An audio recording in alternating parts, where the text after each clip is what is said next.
ये बांद्रा के अंदर, बंबई के अंदर, आप जहां पे भी जाओगे, मौलाना will be sitting at every Ganesh विसर्जन।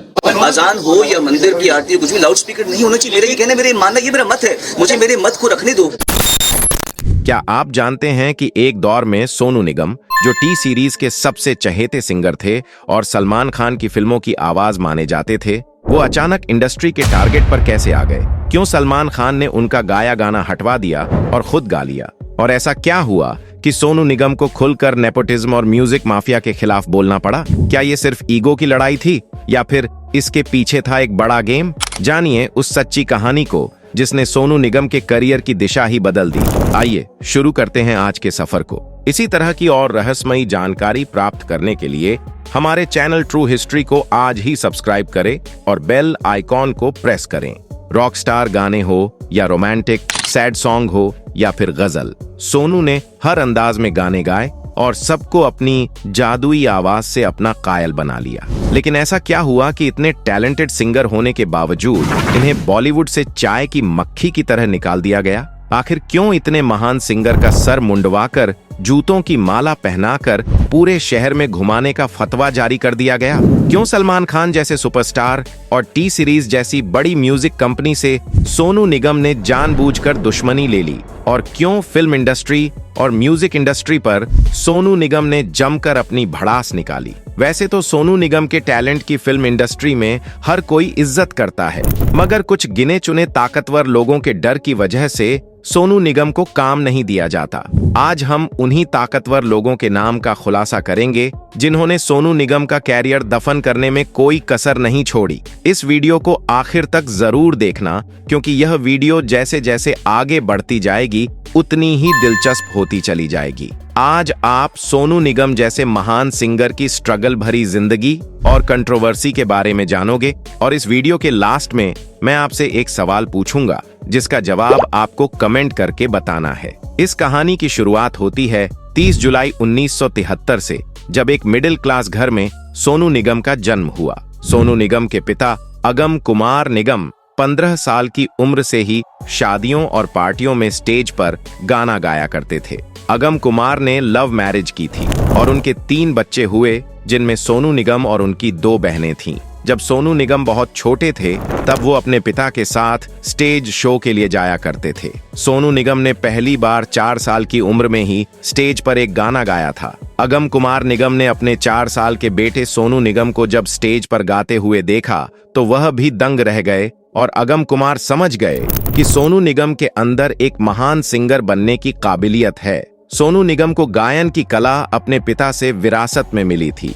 सोनू ने अपने स्कूल कॉलेज की पढ़ाई दिल्ली में पूरी की। पढ़ाई के साथ साथ सोनू ने अपने पिता और कुछ गुरुओं से संगीत की शिक्षा भी ली। साल 1991 में सोनू निगम सिंगिंग में अपना करियर बनाने के लिए फरीदाबाद से मुंबई चले आए। इस वक्त सोनू निगम की उम्र सिर्फ 18 साल थी। सोनू निगम बचपन से ही मोहम्मद रफी से बहुत इंस्पायर थे, इसलिए स्टेज शो पर ज्यादातर मोहम्मद रफी के ही गाने गाया करते थे। सोनू ने बतौर प्लेबैक सिंगर अपने गाने की शुरुआत फिल्म जन्म से की थी, मगर यह फिल्म किसी वजह से रिलीज ना हो सकी। इसके बाद सोनू को दूसरा मौका बड़ी मुश्किल से मिला। सोनू ने साल 1992 में DD1 पर प्रसारित टीवी सीरियल तलाश के एक गाने हम तो छैला बन गए गाया था। यह सोनू निगम का पहला रिकॉर्डेड गाना था जो टीवी पर दिखाया गया, इसलिए यह गाना सोनू निगम के दिल के काफी करीब है। इसके बाद सोनू निगम की मुलाकात टी सीरीज के मालिक गुलशन कुमार से हुई। गुलशन कुमार उस वक्त नए सिंगर्स को हमेशा चांस दिया करते थे। गुलशन कुमार को सोनू निगम की आवाज बेहद पसंद थी और उन्होंने सोनू को अपनी एक एल्बम रफी की यादें में गाने का मौका दिया। सोनू निगम ने मोहम्मद रफी के गानों को अपनी आवाज और नए अंदाज में गाया और यह एल्बम सुपरहिट साबित हुई। इस एल्बम की लाखों कैसेटें सेल हुईं और पब्लिक सोनू निगम को मॉडर्न मोहम्मद रफी के रूप में जानने लगी। Sonu Nigam T series company से जुड़ गए और एक के बाद एक सोनू निगम को गाने मिलने लगे। सोनू निगम ने टी सीरीज द्वारा बनाए गए कई भक्ति गीत भी गाए जो बहुत पॉपुलर हुए और घर घर ये गीत सुने जाने लगे। इसके बाद साल 1995 में आई फिल्म बेवफा सनम के गानों ने सभी के दिलों को जीत लिया। इस फिल्म के सभी गाने टी सीरीज द्वारा ही बनाए गए। इस फिल्म के हीरो कृष्णन कुमार थे, जो कि गुलशन कुमार के ही सगे भाई थे। ये फिल्म तो सुपरहिट थी ही, मगर इस फिल्म के गाने भी ब्लॉकबस्टर साबित हुए। सोनू निगम ने इस फिल्म में कई सारे गाने गाए जो बेहद शानदार थे, और सोनू निगम द्वारा गाया हुआ अच्छा से लगिया तूने मेरे प्यार का, यार नहीं लूट लिया घर यार का गाना लोग आज तक भुला नहीं पाए हैं। यह गाना सोनू निगम के करियर में मील का पत्थर साबित हुआ। इसी गाने ने सोनू निगम की जिंदगी बदल दी और सोनू निगम को इस फिल्म के गानों से एक बड़ी पहचान मिली। इसके बाद सोनू निगम ने कभी पीछे मुड़कर नहीं देखा। 90 के दशक में सोनू निगम सबसे पॉपुलर गायकों में शामिल हो गए। उस वक्त ऐसी कोई फिल्म नहीं होती थी जिसमें सोनू निगम का गाया हुआ गाना ना हो। सोनू निगम एक से बढ़कर एक बेहतरीन गाने गाते गए और सुनने वालों का दिल जीतते गए। वक्त आया साल 2010 का, जब यहीं से सोनू निगम के बुरे दिन शुरू होने लगे। 2010 के बाद ही सोनू निगम अचानक किसी न किसी विवाद में फंसते चले गए। यह तो सभी जानते हैं कि सोनू निगम ने टी सीरीज कंपनी के लिए हजारों गाने गाए। यह बात भी सही है कि टी सीरीज कंपनी ने ही सोनू निगम का करियर बनाने में एक बड़ा योगदान दिया। मगर साल 2010 के बाद सोनू निगम ने एक बहुत बड़े मुद्दे पर आवाज उठानी शुरू कर दी। सोनू निगम चाहते थे कि सभी सिंगर्स को उनके गाए हुए गानों में रॉयल्टी मिलनी चाहिए। इस रॉयल्टी मामले को मैं जरा आपको डिटेल में समझाता हूँ। दरअसल जो भी सिंगर किसी म्यूजिक कंपनी के लिए गाने गाते हैं, उन्हें उस गाने की जो पेमेंट होती है वह सिर्फ एक बार ही मिलती है, जो कि बहुत कम होती है। लेकिन उसी गाने से म्यूजिक कंपनियां लाइफ टाइम पैसा कमाती रहती हैं, क्योंकि उस गाने का कॉपीराइट उसी कंपनी के पास होता है। इसी वजह से जिस सिंगर ने वह गाना गाया है उसे सिर्फ वन टाइम पेमेंट करके टरका दिया जाता है, जबकि म्यूजिक कंपनी उससे लाइफ टाइम पैसा कमाती जाती है। सोनू निगम का कहना था, बल्कि सोनू निगम की टी सीरीज कंपनी से यह मांग थी कि हम सिंगर्स की पेमेंट भी बहुत कम होती है और हमें कोई रॉयल्टी भी नहीं मिलती। सोनू निगम चाहते थे कि हम सभी सिंगर्स को हमारे गानों में से रॉयल्टी मिलनी चाहिए, ताकि हम भी अपने फ्यूचर के लिए कुछ पैसा जमा कर सकें। सोनू निगम ने यह आवाज सिर्फ अपने लिए नहीं बल्कि सभी सिंगर्स के लिए उठाई थी, मगर सोनू निगम का साथ किसी भी सिंगर ने नहीं दिया। सोनू निगम की इसी मांग के चलते सोनू निगम के संबंध म्यूजिक कंपनियों से बेहद खराब होने लगे। अधिकतर सिंगर्स ऐसे मुद्दे पर चुप ही रहते हैं, क्योंकि उन्हें इस बात का डर रहता है कि कहीं उनका करियर खतरे में ना पड़ जाए। म्यूजिक कंपनियां अपने आप में एक बहुत बड़ी ताकत होती हैं। इनसे पंगा लेने का मतलब है अपने करियर को दांव पर लगा देना। सोनू निगम से पहले लता मंगेशकर ने भी इस मुद्दे को उठाया था, मगर उस वक्त भी लता मंगेशकर का साथ किसी ने नहीं दिया और लता मंगेशकर की आवाज दबी ही रह गई। इसके बाद अकेले सोनू निगम ने इस मुद्दे को उठाकर अपनी हिम्मत का सबूत दिया, मगर वही हुआ जिसका डर था। सोनू निगम को गाने मिलने धीरे धीरे कम होने लगे।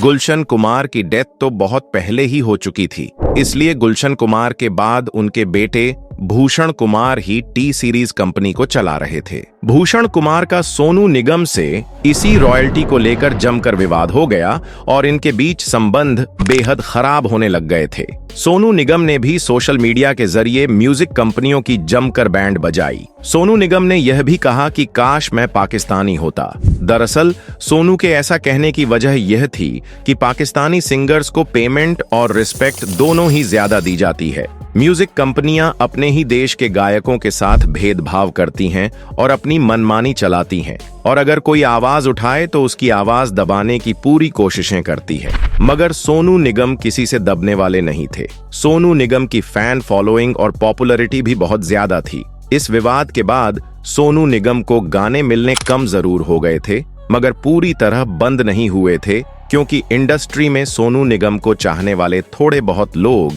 अभी भी मौजूद थे जो सोनू निगम को काम देते रहे।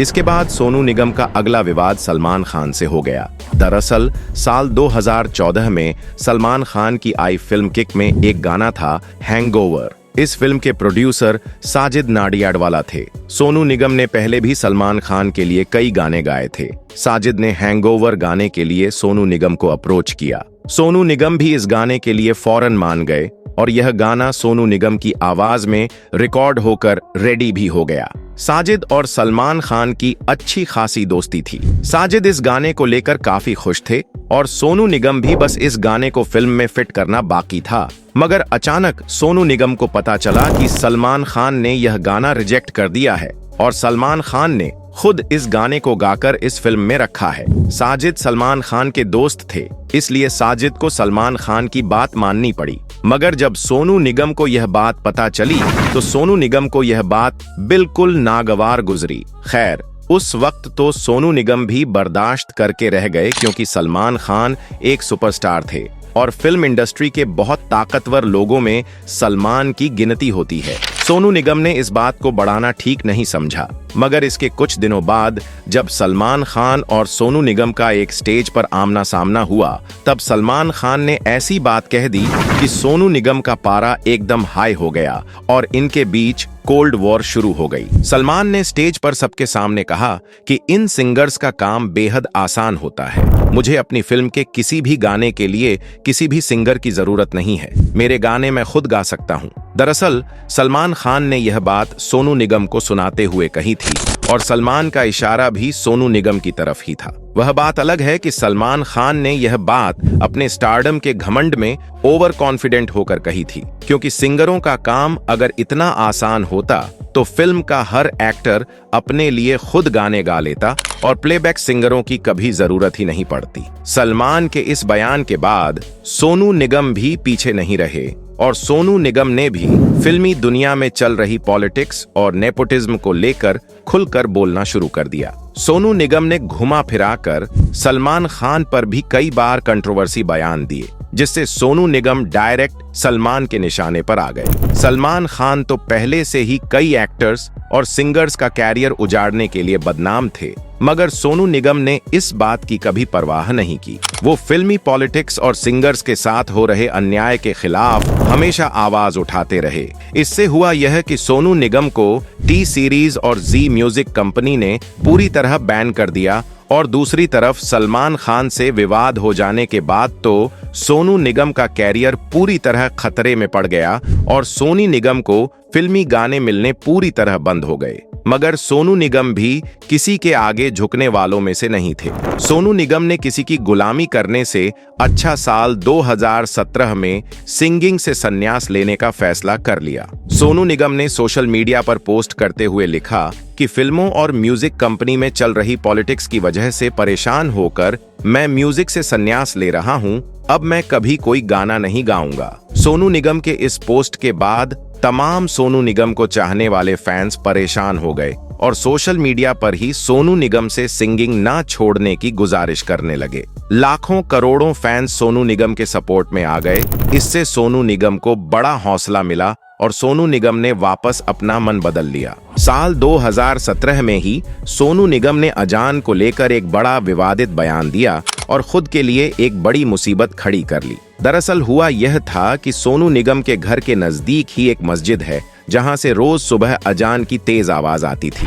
इसी बात से परेशान होकर एक दिन सुबह सुबह सोनू निगम ने अपने ट्विटर अकाउंट पर एक पोस्ट किया, जिसमें लिखा था कि मैं मुसलमान नहीं हूं, मगर फिर भी मुझे रोज सुबह अजान की तेज आवाज की वजह से उठना पड़ता है। ये सरासर गुंडागर्दी है। सोनू निगम के इस पोस्ट के बाद दुनिया भर का विवाद खड़ा हो गया और हर तरफ न्यूज में यही दिखाया जाने लगा। बहुत सारे लोग सोनू निगम के पक्ष में आ गए और बहुत सारे लोग सोनू निगम से खफा भी हो गए। सोनू निगम कई मुस्लिम संगठन के निशाने पर आ गए और सोनू को जान से मारने की धमकियां मिलने लगी। कोलकाता के एक मौलवी ने सोनू निगम के खिलाफ फतवा जारी कर दिया था कि जो भी सोनू निगम का सर मुंडवाकर जूतों की माला पहनाकर पूरे शहर में घुमाएगा, उसे 10 लाख रुपए का इनाम दिया जाएगा। मगर सोनू निगम भी कहां पीछे रहने वाले थे। सोनू निगम ने अपने घर पर ही खुद अपना सर मुड़वा लिया और सीधे पहुंच गए प्रेस कॉन्फ्रेंस में। सोनू निगम ने अपनी बात को एक्सप्लेन करते हुए बताया कि मेरी बात का गलत मतलब निकाला गया है। मैंने सिर्फ लाउड स्पीकर को लेकर ऐतराज जताया है, न कि अजान को लेकर। दरअसल लाउड स्पीकर को लेकर हिंदुस्तान में एक कानून भी बना हुआ है कि रात 10 बजे के बाद और सुबह के 6 बजे तक कोई भी लाउड स्पीकर का इस्तेमाल नहीं कर सकता। सोनू निगम ने इसी कानून का हवाला देते हुए कहा कि आप लाउड स्पीकर बजा सकते हैं, मगर इसकी टाइमिंग का ख्याल रखते हुए ताकि किसी को कोई परेशानी ना हो। सोनू निगम ने यह बात सिर्फ अजान को लेकर ही नहीं कही, बल्कि उनका यह बयान हर धर्म के लोगों के लिए था, मगर जिन्हें समझना था वह तो समझ गए, और जिन्हें नहीं समझना था वो सोनू निगम के पीछे हाथ धोकर पड़ गए। रजत शर्मा के शो आपकी अदालत में भी सोनू निगम ने अपनी बात को अच्छे से एक्सप्लेन किया कि मेरा इरादा मुस्लिम धर्म को ठेस पहुंचाना नहीं था। मैं हमेशा मुस्लिम और हर धर्म की बहुत इज्जत करता हूं। मोहम्मद रफी साहब को मैं अपना गुरु मानता हूं और उन्हीं से इंस्पायर होकर मैं एक गायक बना हूं। मुंबई आकर मैंने जिनसे संगीत की शिक्षा ली उनका नाम उस्ताद गुलाम मुस्तफा खान है। वो भी एक मुसलमान है और मैं उनकी बहुत इज्जत करता हूँ। मैं हर महीने अपना हेयर स्टाइल चेंज करता हूँ और जो बंदा कई सालों से मेरे बाल काटता है वो भी एक मुसलमान है। इसके अलावा मेरा जो ड्राइवर है वह भी एक मुसलमान है। इसलिए मेरा इरादा मुस्लिम या फिर किसी भी एक धर्म को टारगेट करना नहीं था। मैंने सिर्फ लाउड स्पीकर के खिलाफ आवाज उठाई है। लाउड स्पीकर पर जो मंदिरों में आरतियां बजती हैं वह भी अपने सही समय पर बजनी चाहिए ताकि किसी को भी डिस्टर्ब ना हो। वैसे सोनू निगम की बात काफी हद तक ठीक भी थी। जावेद अख्तर जो कि हिंदुस्तान के सबसे बड़े राइटर माने जाते हैं और वह एक मुसलमान भी हैं, उन्होंने खुद सोनू निगम का पक्ष लेते हुए कहा कि आप अपने खुदा से अपनी इबादत कीजिए मगर बिना किसी को डिस्टर्ब किए। पुराने जमाने में लाउड स्पीकर नहीं होते थे, तब क्या पूजा नहीं होती थी या अजान नहीं होती थी, मगर यह बात सबको समझ नहीं आई। फिल्मी दुनिया के ज्यादातर लोग सोनू निगम से खफा हो गए क्योंकि सोनू निगम अब इतना ज्यादा सच बोलने लगे थे जिन्हें बोलना हर किसी के बस की बात नहीं होती। एक बार सोनू निगम ने बाबरी मस्जिद को तोड़ने को लेकर एक बयान दिया। उसमें भी सोनू निगम एक बड़ी मुश्किल में फंस गए। सोनू निगम ने एक बार कहा कि कई सालों पहले मुगलों ने राम मंदिर तोड़कर एक गुनाह किया और यह पूरी तरह गलत था, ऐसा नहीं होना चाहिए था। मगर अब इतने सालों बाद हिंदुओं ने भी बाबरी मस्जिद तोड़ डाली और यह भी पूरी तरह गलत है, ऐसा नहीं होना चाहिए था। गलत तो गलत है, फिर चाहे हिंदू करे या मुसलमान। सोनू निगम के इस बयान के बाद शिवसेना पार्टी भड़क उठी, जो कि बाल ठाकरे द्वारा बनाई हुई पार्टी थी, क्योंकि बाबरी मस्जिद तोड़ने में शिवसेना पार्टी का ही हाथ था। शिवसेना की तरफ से लगातार सोनू निगम को जान से मारने की धमकियां मिलती रही और सोनू निगम से माफी मांगने को भी कहा, मगर सोनू भी अपनी बात पर अड़े रहे और कोई माफी नहीं मांगी। सोनू निगम वाकई एक बहुत हिम्मत वाले इंसान माने जाते हैं। सोनू निगम ने कभी भी बड़ी बड़ी ताकतों के आगे घुटने नहीं टेके। अपना चलता हुआ कैरियर दांव पर लगाकर सोनू निगम ने हमेशा फिल्मी दुनिया में चल रही गंदी पॉलिटिक्स के खिलाफ आवाज उठाई। फिल्मी दुनिया के कुछ गिने चुने ताकतवर लोग सोनू निगम को पूरी तरह बर्बाद करना चाहते थे, मगर लाख चाहने पर भी वो सोनू निगम की हस्ती नहीं मिटा सके। ऐसा नहीं है कि सोनू निगम के पीछे कोई बहुत बड़ी ताकत है, क्योंकि सोनू निगम बचपन से ही एक मिडिल क्लास घर से बिलोंग करते थे। सोनू निगम जो कुछ भी बने अपनी मेहनत और काबिलियत के दम पर बने, मगर सोनू निगम के चाहने वालों ने सोनू निगम का साथ कभी नहीं छोड़ा। इतनी बार विवाद हो जाने पर भी सोनू निगम की फैन फॉलोइंग पर कोई असर नहीं पड़ा। आज भले ही बेशक सोनू निगम फिल्मों में नहीं गाते, मगर सोनू निगम को लाइव स्टेज शो भर भर कर मिलते हैं, जिससे उनकी अच्छी खासी कमाई होती है। सोनू निगम के फैंस कहते हैं कि सोनू निगम एक आंधी है और आंधियां कभी रुका नहीं करती, चाहे कोई कितना भी जोर लगा ले। दोस्तों, आपकी नजर में सोनू निगम ने अपने करियर को दांव पर लगाकर सिस्टम के खिलाफ जो आवाज उठाई वो सही था या गलत? अपनी राय कमेंट करके जरूर बताना और इस वीडियो को लाइक और चैनल को सब्सक्राइब जरूर करना। तो मिलते हैं अगली वीडियो में, तब तक के लिए goodbye, best of luck.